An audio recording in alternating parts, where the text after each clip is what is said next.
Tak diduga, sengsara di hutan, pentolan OPM telepon Komandan Tengkorak Kostrad TNI minta pertolongan. Maya, hindi dulu andale, tenau kata ya mikir kan hindi dulu andale ya, kayak gitu nakale kita kemana?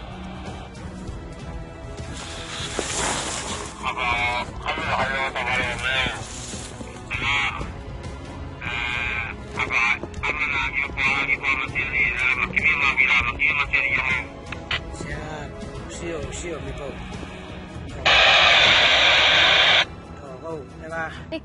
Pertanyaan pertama kami, apakah kaitannya antara OPM dengan organisasi teroris Papua, KKB? Apakah ada kaitannya?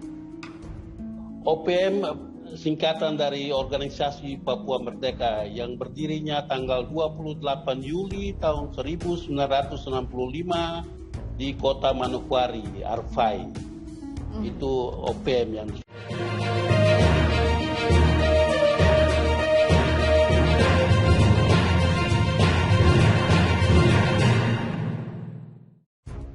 Ternyata perjuangan prajurit TNI Satuan Tugas Organik Batalion Infanteri, para Raider 305 Tengkorak, Kostrad, selama ini untuk membangkitkan kehidupan masyarakat di wilayah konflik Kabupaten Intan Jaya, dipantau benar-benar oleh kelompok separatis teroris KST, TPNPB OPM Papua. Walau KST OPM tak pernah masuk ke kampung apalagi kota Intan Jaya, mereka terhadang sekatan penjagaan ketat aparat keamanan. Namun di tengah hutan pegunungan Intan Jaya, mereka mengetahui betul bagaimana saat ini kehidupan masyarakat perlahan terkerek naik oleh berbagai program teritorial kemasyarakatan yang dijalankan pasukan Tengkorak di wilayah tersebut. Hal itu terbukti dengan mulai terbukanya hati para pentolan KST OPM untuk memberikan dukungan kepada TNI untuk terus membangun kehidupan di Intan Jaya yang sempat mati suri karena gangguan keamanan.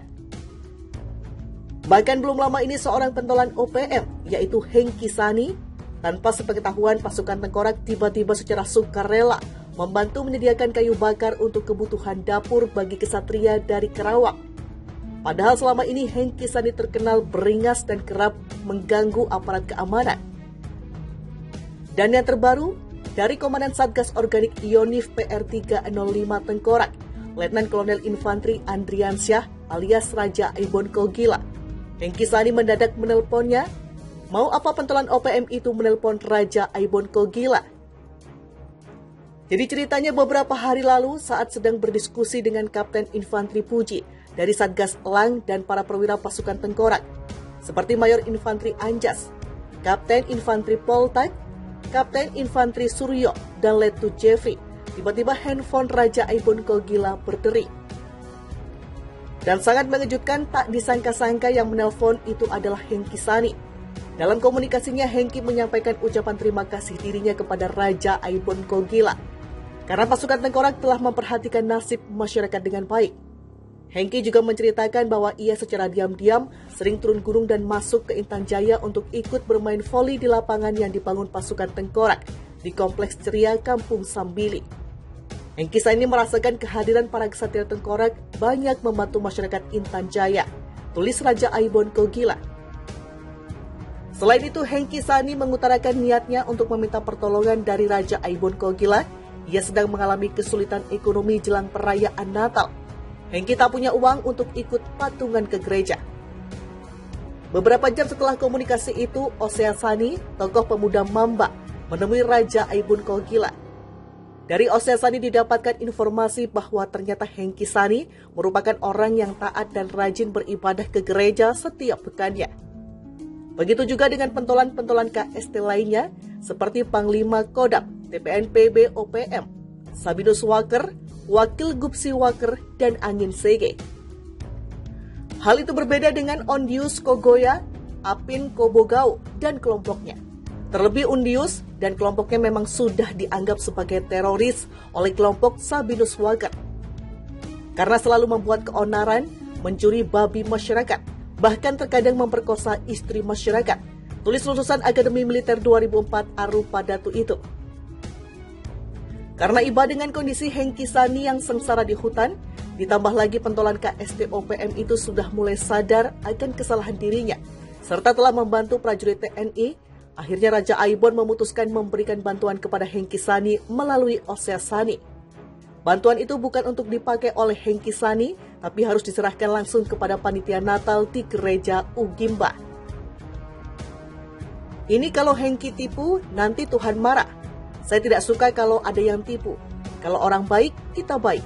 Bilang kepada Hengki, itu dia punya teman-teman, jangan ganggu-ganggu di Intan Jaya. Kalau ganggu, itu nanti masyarakat takut. Kita ini pelan-pelan buat Intan Jaya ramai, harus maju sama dengan kabupaten lain. Kata Raja Aibon Kogila berpesan kepada Hengki Sani melalui Osea Sani. Perlu diketahui sejak pasukan Tengkorak menginjakkan kaki pertama kali di Intan Jaya, daerah ini benar-benar horor. Masyarakat lebih banyak berdiam di dalam rumah, bahkan mereka terlihat ketakutan ketika melihat aparat keamanan. Tapi dengan kesabaran, akhirnya pasukan Tengkorak berhasil mencuri hati masyarakat dengan berbagai program teritorial kemanusiaan yang dijalankan. Kini masyarakat sudah kembali berani beraktivitas di luar rumah dan mereka semakin dekat menjalin hubungan dengan prajurit TNI. Situasi keamanan di Intan Jaya telah berangsur membaik.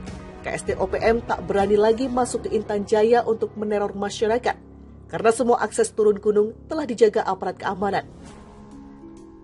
Ternyata perjuangan prajurit TNI Satuan Tugas Organik Batalion Infanteri, para Raider 305 Tengkorak, Kostrat, selama ini untuk membangkitkan kehidupan masyarakat di wilayah konflik Kabupaten Intan Jaya dipantau benar-benar oleh kelompok separatis teroris KST TPNPB OPM Papua. Walau KST OPM tak pernah masuk ke kampung apalagi kota Intan Jaya, mereka terhadang sekatan penjagaan ketat aparat keamanan. Namun di tengah hutan pegunungan Intan Jaya, mereka mengetahui betul bagaimana saat ini kehidupan masyarakat perlahan terkerek naik oleh berbagai program teritorial kemasyarakatan yang dijalankan pasukan Tengkorak di wilayah tersebut. Hal itu terbukti dengan mulai terbukanya hati para pentolan KST OPM untuk memberikan dukungan kepada TNI untuk terus membangun kehidupan di Intan Jaya yang sempat mati suri karena gangguan keamanan. Bahkan belum lama ini seorang pentolan OPM, yaitu Hengki Sani, tanpa sepengetahuan pasukan Tengkorak tiba-tiba secara sukarela membantu menyediakan kayu bakar untuk kebutuhan dapur bagi kesatria dari Karawang.